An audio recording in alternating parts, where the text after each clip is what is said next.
नमस्कार सर। सत Sahib sir. Sir क्या नाम है आपका? अवध नरेश शर्मा। अवध नरेश जी, आप कहाँ से हैं? गांव बरथरी, पोस्ट नेगू, हसनपुर, जिला एटा, उत्तर प्रदेश से। अवध नरेश जी, संत रामपाल जी महाराज से कब जुड़े? 26 जनवरी सन 2013। संत रामपाल जी महाराज से जुड़ने से पहले क्या आप कोई भक्ति साधना भी करते थे? जी सर। उससे पहले हम जो परंपरागत पूजाएं हैं ब्राह्मण समाज में होने के नाते वही सब किया करते थे। ब्रह्मा, विष्णु, महेश, दुर्गा, गणेश, हनुमान जी, इन सभी की मैंने अपना एक कमरा पूरा मंदिर नुमा बना रखा था। उसके अंदर सभी की फ़ोटो लगा रखी थी और वहाँ पर मैं वही पूजा किया करता था। बचपन से ही आध्यात्मिकता से जुड़े होने के नाते रामचरितमानस का पाठ भी करता था। उसके चलते क्योंकि मेरे परिवार में मेरे जन्म से पहले ही एक प्रेत बाधा प्रवेश कर गई थी, जो जलेसर वाला जैन खां बोलते हैं मियाँ, उसका बहुत बड़ा परिवार में हमारे में उसने आकर के अपना कब्जा जमा लिया था। उसने हमारे घर को तहस नहस कर दिया था, जिसके चलते मैं सोचा करता था कि मैं भगवान की भक्ति करूं तो ये शायद है संकट खत्म हो जाएगा, क्योंकि परमात्मा सब कुछ कर सकता है। उस परमात्मा की खोज में मैं इनकी सभी की साधना करता था, लेकिन वो प्रेत बाधा किसी तरह से शांत नहीं हुई और उस प्रेत बाधा ने मेरे पिताजी को पागल कर दिया। पागल करने के बाद उन्हें ख़त्म कर दिया। सन 95 में पागल होने के बाद वो मृत्यु को प्राप्त हो गए थे। अब उसके बाद उस प्रेत बाधा ने उससे पहले ही पिताजी के समय में ही हमारे ऊपर भी कब्जा किया, परिवार में बहन भाई, उसके बाद पिताजी के बाद में माताजी के ऊपर भी आने लगा वो। तो मुझे ये चिंता हुई कि ये जो है हमारे पिताजी को पागल करके मार दिया है, हो सकता है आगे चल करके तुम्हारे ऊपर भी ऐसे ही कर दे, माँ के ऊपर भी। तो और ये पागल कर दिया तो माँ के ऊपर ऐसी कंडीशन आ गई तो मैं किसको मुँह दिखाऊंगा। और मैं भक्तिभाव वाला बहुत ज़्यादा था। रामचरितमानस में एक चीज़ बोली है कि बड़े भाग्य मानुष तन पावा, सुर दुर्लभ सदग्रंथन गावा, नर्तन समना कवनो देही, जीव चराचर जाचत तेही। तो मैं ये कहा करता था कि हे भगवान, मनुष्य शरीर के समान कोई शरीर नहीं है और इसके लिए सभी चर और अचर सभी जीव जंतु जितने भी हैं वो इस शरीर के लिए प्रार्थना करते हैं और देवता भी इसके लिए तरसते हैं। तो इस शरीर में मैं तो कोई सुख देख नहीं पा रहा हूँ कि आखिर इसमें क्या सुख है। मेरे परिवार में ये तांडव मचा रहा है, ये प्रेत जो मुसलमान जैन खां जी मियाँ बोलते हैं जो भी है, वो परेशान करता था। उसके चलते मैंने सोचा कि आध्यात्मिकता से मैं ही सबसे ज़्यादा जुड़ा हुआ हूँ और ये परिवार वाले इस चीज़ को शायद है न समझ पाएंगे और ना ही भक्ति साधना करके इसको यहाँ से निकाल पाएंगे। तो मैं सिद्ध पुरुषों के पास जाना आना, हरिद्वार जाना, ऋषिकेश जाना, नीलकंठ पे और ये अपना पूर्णागिरी, सब जगह जाता था। नीम करोरी, बहुत से कहते हैं हनुमान जी, उसमें एक हनुमान चालीसा में चौपाई है, भूत पिशाच निकट नहीं आवे, महावीर जब नाम सुनावे। तो मैं इन सारी चीज़ों को करता था, लेकिन वो भूत जो है वो रोजाना मेरे घर में दंगा करता था। ऐसा शायद ही कोई दिन जाता होगा जिस दिन वो मेरे घर में तांडव ना करता हो। मुझे बड़ी शर्मिंदगी होती थी। कई बार मैंने ये सोचा कि मैं इसको, जिसके ऊपर भी ये प्रेत आएगा मैं उसको गोली मार दूंगा। तो मैंने ऐसा ही किया। एक बार मैंने राइफल को लोड किया और मेरी बहन थी जो मेरे से बड़ी थी, उनकी शादी हो चुकी थी, वो मेरे घर पे आई थी, उनके ऊपर ऐसे ही वो प्रेत बाधा प्रवेश कर गई और उसने अपना जिस तरह से जो कुछ भी बोलना था बोल रहा था। मैं सोच रहा था पर इधर आसपास वाले भी सुनते हैं तो मुझे शर्मिंदगी महसूस हुई। तो मैंने जो है राइफल लोड की और मैंने सामने जाके छत से और गोली दाग दी। गोली दाग दी, सभी लोग एकदम से, वो भूत भी गायब हो गया और सब लोग तितर बितर हो गए। उन्होंने मेरी राइफल को पकड़ा और उसके बाद मुझे शांत किया। तो मैं शर्मिंदा होता था और परमात्मा की खोज में रहता था। हर समय मैं ये सोचता था कि हे भगवान, ये क्या है जीवन, आज मैं हूँ कल ख़त्म हो जाऊँगा, कहाँ से आया हूँ, क्या मेरा उद्देश्य है। मैं इस चीज़ के लिए भटकता था, सोचता था। लेकिन कई संतों के पास गया, कुछ नहीं मिला। रामचरितमानस के माध्यम से, जैसे बहुत से ये कहा करते हैं, कहीं पर भी चर्चा चलती थी तो वो कहते हैं यार ये वेद पुराण और ये सारी चीज़ें किसने लिखी हैं, ये हैं तो एक इंसान की लिखी हुई। लेकिन रामचरितमानस में कहा है उत्तरकांड में कि ये जो वेद पुराणों के ऊपर चौपाई है उसमें कि जो वेद और पुराणों की निंदा करते हैं और उनको झूठा बताते वो कल्प, एक एक कल्प तक नरकों में डाले जाते हैं मनुष्य शरीर त्यागने के बाद में। तो मैं इस चीज़ को सोच करके भी थोड़ा सा आध्यात्मिकता से सोचता था कि नहीं भाई, मुझे ये गलती, मुझे तो परमात्मा के विधान को मानना है। इस चीज़ को मानता रहा बराबर, ठीक है। उसके बाद जब कहीं से कोई लाभ नहीं मिला, थक गया बुरी तरह से, तो एक बार मैंने सोचा कि मैं अब घर छोड़ के चला जाऊंगा। मैं हरिद्वार जाने के लिए मैंने कहा कहीं कंदराओं में जाऊंगा, कोई ऋषि, कोई सिद्ध पुरुष, क्योंकि मेरे साथ एक घटना घटी थी बहुत ज़बरदस्त। उसने मुझे हिला दिया था। मैं बराबर भक्ति करता था, हवन करता था हर पूर्णिमा को, तो इतना हिल गया मैं नास्तिकता के कगार पे पहुंच गया। लेकिन उस नास्तिकता से बचा क्यों रहा? क्योंकि मैं सर्प और बिच्छू के मंत्रों का भी इलाज जानता था, थोड़ा सा मंत्रों को।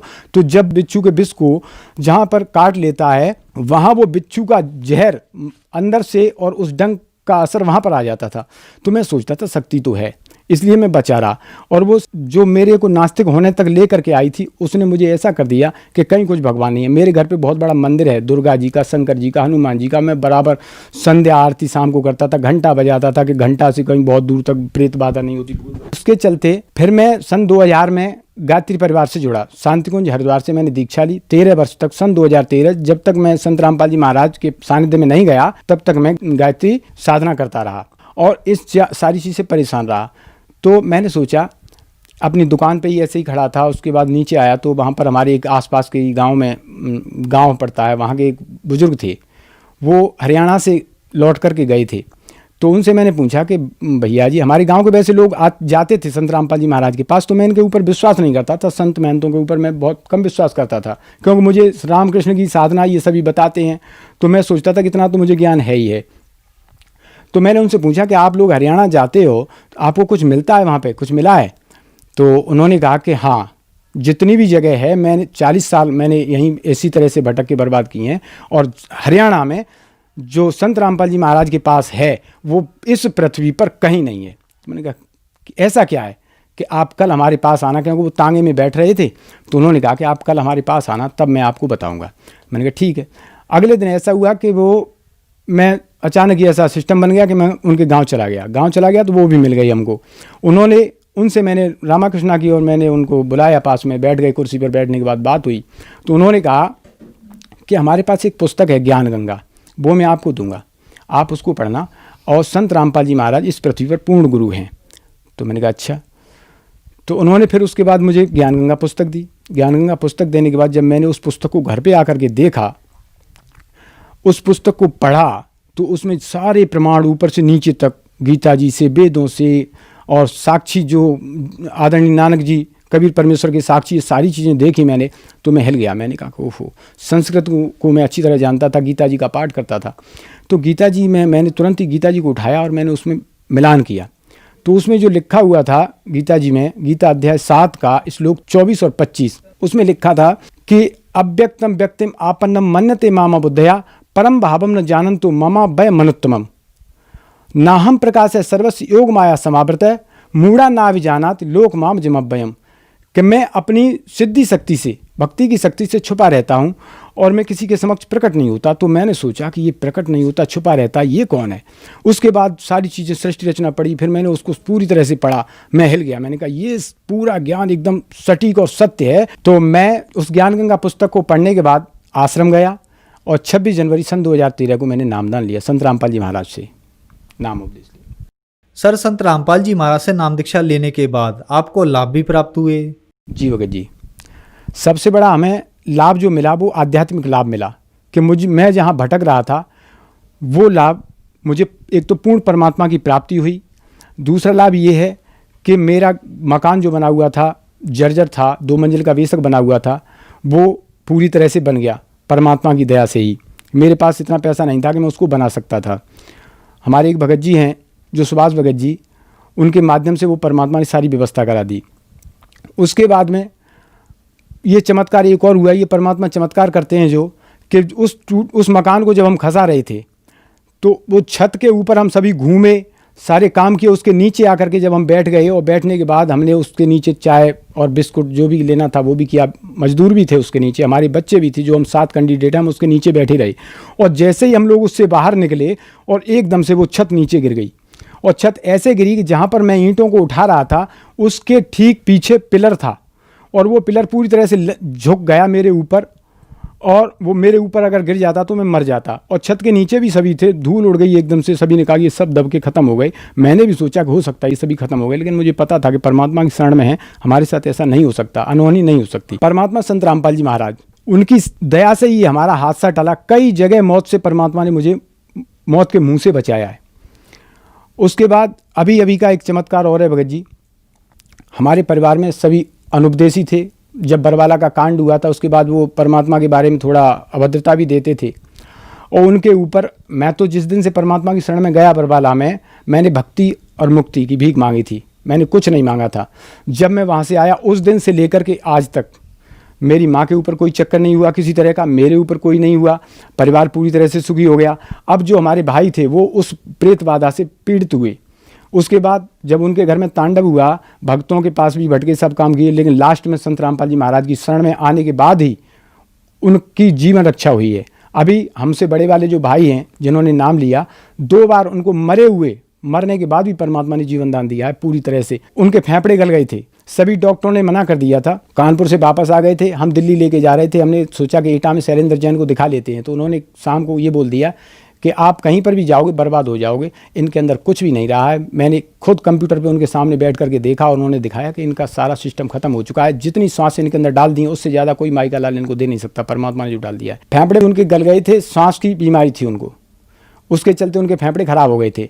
उन्होंने फिर संत रामपाल जी महाराज से नाम दीक्षा ली और उसके बाद वो आज पूरी तरह से स्वस्थ हैं। लाभ तो बहुत सारे हैं भगत जी, अगर मैं बताने लग जाऊंगा तो पूरा दिन निकल जाएगा, लेकिन लाभ पूरे नहीं होंगे। परमात्मा तो सारे लाभ ही लाभ देते हैं। जब तक कनेक्टिविटी नहीं जुड़ी थी तब तक तो हम भटक रहे थे, लेकिन अब सारे लाभ हैं, आर्थिक मानसिक हर तरह के लाभ हैं। परमात्मा से जो भी है वो परमात्मा देते हैं।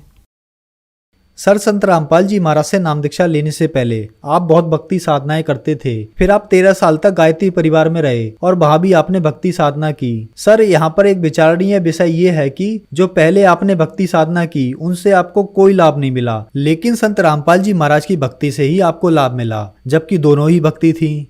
उसमें क्या है सर, रामचरितमानस में एक दुआ पढ़ता था जो 100वां दुआ है उत्तरकांड का, उसमें लिखा हुआ है कि श्रुति संबत हरि भक्तिपथ संयुत बिरति विवेक तेन चलय नर मोह बस कल्पय पंथ अनेक।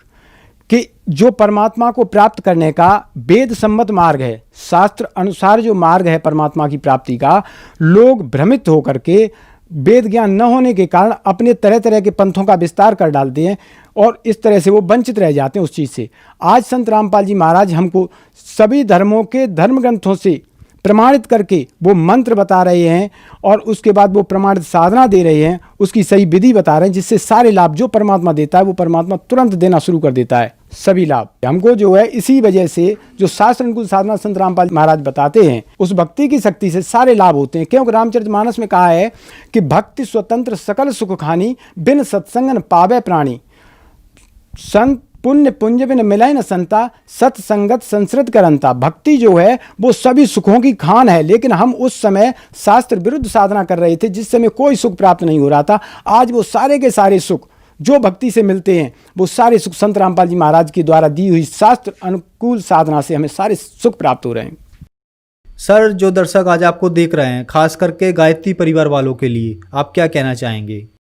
मैं सर उनसे हाथ जोड़ करके विनम्र निवेदन यही करना चाहता हूँ, जितने भी जो भी संत महंत मंडलेश्वरों से जहाँ पर भी जुड़े हुए हैं, गायत्री परिवार वालों से, अपने परिवार वालों से जो आपके चैनल के माध्यम से हमें देख रहे हैं, मैं सभी से ये कहना चाहता हूँ, इस ब्रह्मांड में संत रामपाल जी महाराज के अतिरिक्त कोई भी पूर्ण गुरु नहीं है जो आपको सत भक्ति दे करके आपको यहाँ सुख दे सके और पूर्ण मोक्ष करा सके।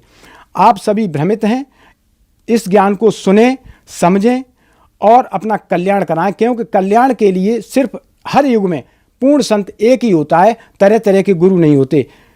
और इन सभी नकली गुरुओं ने ये मानव समाज पूरी तरह से भ्रमित कर दिया है, इस वजह से ये भोले श्रद्धालु धक्के खाते घूम रहे हैं। लेकिन संत रामपाल जी महाराज के पास वो साधना है जिससे सारे विकार दूर हो जाएंगे, सारे सुख मिलेंगे और पूर्ण मोक्ष भी मिलेगा। सर, काफी दर्शक ऐसे हैं जिनको रोग हैं, किसी को नशा छुड़वाना है या किसी को सुख प्राप्त करना है, उनको क्या करना होगा? सर, उन्हें कुछ नहीं करना है, संत रामपाल जी महाराज से वो सद्भक्ति प्राप्त करनी है। नाम लेकर के भक्ति करें। और जब अभी मैंने जो चौपाई बोली थी कि भक्ति स्वतंत्र सकल सुख खानी, सारे सुखों की खान है भक्ति, लेकिन वो हमारी शास्त्र अनुकूल होनी चाहिए। शास्त्र विरुद्ध साधना आप जो भी करेंगे, गीता जी के अध्याय 16 के 23वें श्लोक में कहा है अर्जुन से, काल भगवान ने कहा है कि हे अर्जुन, जो शास्त्र विधि को त्याग कर अपनी इच्छा से मनमाना आचरण करते हैं उनको ना कोई सुख मिलता है, ना सिद्धि प्राप्त होती है, ना उनकी कोई गति होती है, उसके बदले उनकी दुर्गति होती है। सर, संत रामपाल जी महाराज से नाम दीक्षा कैसे प्राप्त की जा सकती है? सर, आज संत रामपाल जी महाराज ने इतनी दया कर रखी है कि बहुत सारे चैनलों पे ज्ञान आ रहा है संत रामपाल जी महाराज का, और सभी चैनलों पे नीचे पीले रंग की पट्टी चल रही है जिसमें फ़ोन नंबर दिए हैं। उन फ़ोन नंबरों को नोट करें और नोट करने के बाद आप उस पर कॉल करें। कॉल करने के बाद जहाँ पर भी जैसे भी हैं आप वो अपनी स्थिति को बताएंगे कि हम यहाँ से हैं, तो वहाँ पर जगह जगह परमात्मा ने नामदान सेंटर खोल रखे हैं, वहाँ जाकर के आप नाम दीक्षा लेकर के अपना कल्याण करा सकते हैं। सर बहुत बहुत धन्यवाद आपका। सत साहेब।